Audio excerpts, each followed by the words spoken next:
एक बार एक मूर्ख राजा और बुद्धिमान मंत्री नदी के किनारे टहल रहे थे। थोड़ी देर तक टहलने के बाद राजा ने से मंत्री से पूछा, यह नदी बहकर कहाँ जाती है? मंत्री ने कहा, यह नदी जो हमारे राज्य के पहाड़ों से निकलती है और पूर्व के देश में चली जाती है। राजा ने मंत्री से कहा, यह सही बात नहीं है। भला हमारी नदी का पानी दूसरे देश के लोग क्यों इस्तेमाल करें? राजा ने तुरंत कहा कि इस नदी का पानी रोकने के लिए इस पर बांध बना दो। मंत्री ने राजा को समझाया कि इससे नुकसान होगा, मगर राजा ने कहा, मैं कुछ नहीं सुनना चाहता। अंततः मंत्री ने राजा का हुक्म मान लिया और नदी पर बांध बना दिया। जब तक गर्मी का मौसम था तब तक कोई समस्या नहीं आई, लेकिन जब बारिश का मौसम शुरू हुआ तो इस नदी का पानी इतना बढ़ गया कि उस राज्य के सभी घरों में घुसने लगा। राज्य की सारी प्रजा परेशान होने लगी। राज्य के कुछ समझदार लोग इकट्ठा हुए मंत्री के पास समस्या लेकर गए। उनसे विनती की, मंत्री जी, आप ही हमें इस मुसीबत से आजादी दिलवा सकते हैं। मंत्री रात भर नहीं सोया और सोचता रहा कि इस समस्या से कैसे छुटकारा पाया जाए। मंत्री समय बताने वाले व्यक्ति के पास गया और उससे कहा कि तुम आज रात को हर 1 घंटे में घंटा बजाने के बदले आधे घंटे में घंटा बजाओ। वह मान गया। जब रात के 3 बजे तब तक 6 बार ध्वनि बजी, जिससे राजा को लगा कि सुबह के 6 बज चुके हैं। इसलिए वह महल के बाहर आकर सूर्य के दर्शन करने आया, लेकिन उसने देखा कि अभी बहुत अंधकार है। राजा ने मंत्री को बुलाया और पूछा, आज इतना अंधकार क्यों है? मंत्री ने राजा को बताया, महाराज, सूर्य पूर्व की दिशा से उगता है, क्योंकि हमने पूर्व के देश में अपने नदी का पानी जाने से रोक दिया है। इसलिए मुझे लगता है उन्होंने भी पूर्व दिशा से हमारे राज्य में आ रही रोशनी को रोक दिया है। अब हमारे राज्य में हमेशा के लिए अंधकार रहेगा। महाराज,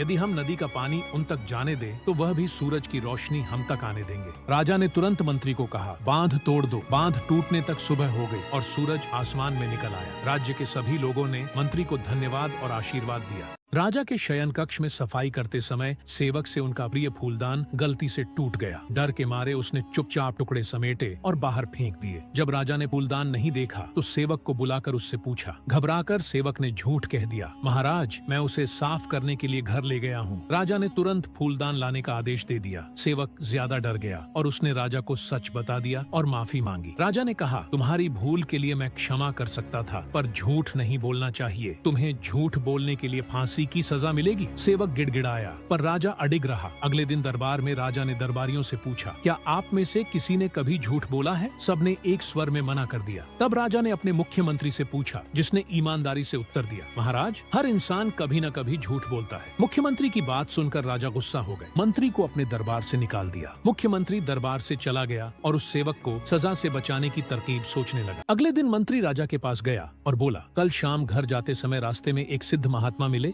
उन्होंने मुझे ये सोने की धान की बाली देकर कहा कि किसी उपजाऊ भूमि में लगा देना। सभी खेत में पहुंच गए और राजा में मंत्री से पौधा खेत में लगाने को कहा, पर मंत्री में मना कर दिया और बोला, महात्मा ने कहा था, जिस व्यक्ति ने कभी झूठ ना बोला हो उसके द्वारा लगाने पर ही खेत में सोने की फसल होगी, इसलिए मैं यह पौधा लगा नहीं सकता। राजा ने दरबारियों से धान का वह पौधा लगाने कहा तो कोई सामने नहीं आया। राजा समझ गए कि सभी ने कभी न कभी झूठ बोला है। तब मंत्री ने वह पौधा महाराज के हाथ में दे दिया और बोला, यहाँ तो कोई भी सच्चा नहीं है, इसलिए ये पौधा आप ही लगाएं। राजा वह पौधा लेने में हिचकने लगे और बोले, बचपन में हमने भी झूठ बोला है, कब ये याद नहीं, पर बोला है, इसलिए हम भी यह पौधा नहीं लगा सकते। महाराज बात समझ गए।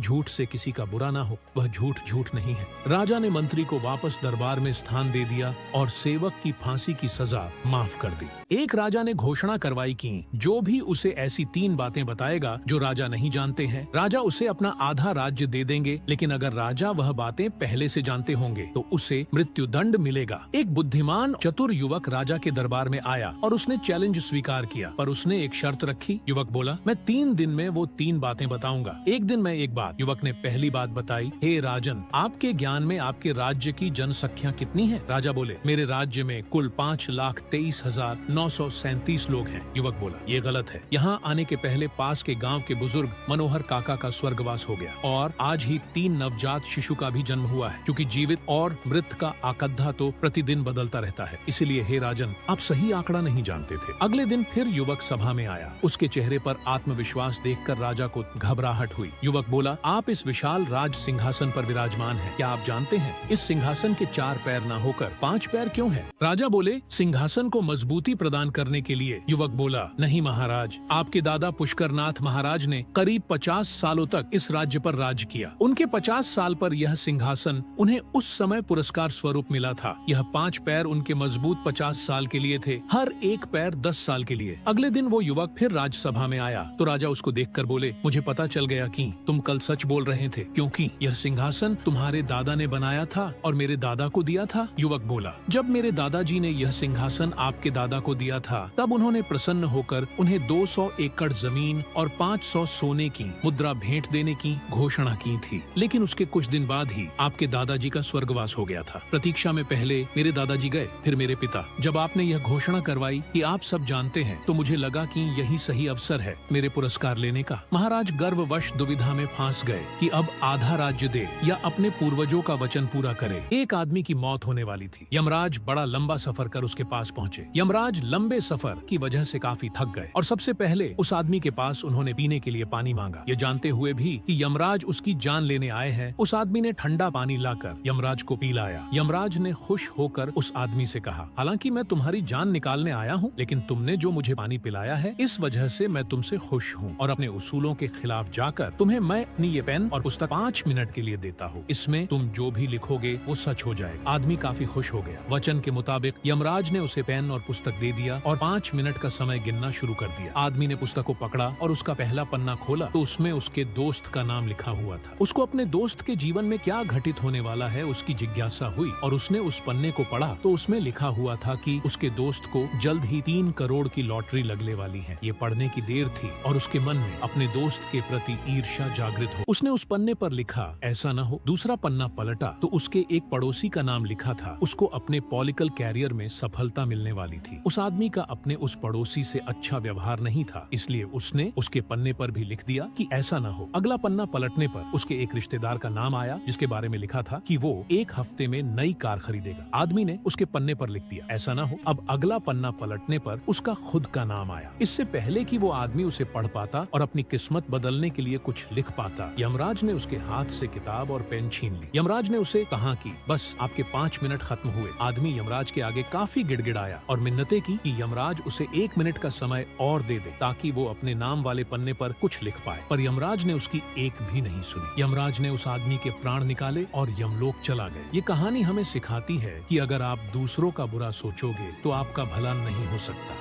दूसरे तरक्की करे इस बात से हमें कभी भी ईर्ष्या नहीं करनी चाहिए।